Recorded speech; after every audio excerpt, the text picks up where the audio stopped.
ভাইয়া আজকে 2000 টাকা নিয়ে আসি, 2000 টাকা রক্ত দেন। আব্বে এটা নতুন আর চকচকে নোট, নে হাত থেকে রক্ত খা। আব্বে আর না শালা। ভাইয়া আজকে 500 টাকা নিয়ে আসি, 500 টাকা জলদি রক্ত দেন। এই তো এই নে আজকে পেট থেকে খা। তো 25,000, 26,000, 27,000 চলে আসছে আমার মালিক। আল্লাহর ছবির জন্য তো সবাই লাইক সাবস্ক্রাইব করে। দেখি আজকে কয়জনই মা বাবাকে ভালোবাসে। যদি মাকে ভালোবাসে তাহলে ভিডিওতে একটা লাইক করে চ্যানেলটি সাবস্ক্রাইব করে দাও। যদি দুইজনকে ভালোবেসে থাকো তাহলে কমেন্টে আই লাভ ইউ মা লিখে যাও। লাইক সাবস্ক্রাইব না করলে বুঝে নিব তুমি তোমার মা বাবাকে ভালোবাসো না। আবে তোর সাথে এটা কে আসছে? এও আমার সাথে আসছে তোমার রক্ত কিনতে, তাই নাকি?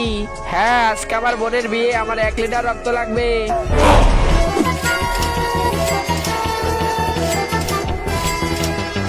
অনেকদিন পরে হয়ে গেল 1 কোটি। ভাইয়া আজকে একটা প্রশ্ন করব। হ্যাঁ কর। আপনাদের এলাকার আশেপাশের লোক কোনোদিন আমাদের রক্ত দেয় না, আর আপনি কত ভালো মানুষ, টাকার বিনিময়ে আমাদের রক্ত খাইতে দেন। আরে মশা ভাই বলো আমি এখন কি করব? আমার তো ক্যান্সার। ক্যান্সার? তাইলে এই পয়সা দিয়ে কি করবা? এই পয়সা দিয়ে আমি আমার ট্রিটমেন্ট করাবো, আর তোমরা মশারা সব ক্যান্সারে আক্রান্ত হবা। আরে শালা আমাদের এটা কি করলি?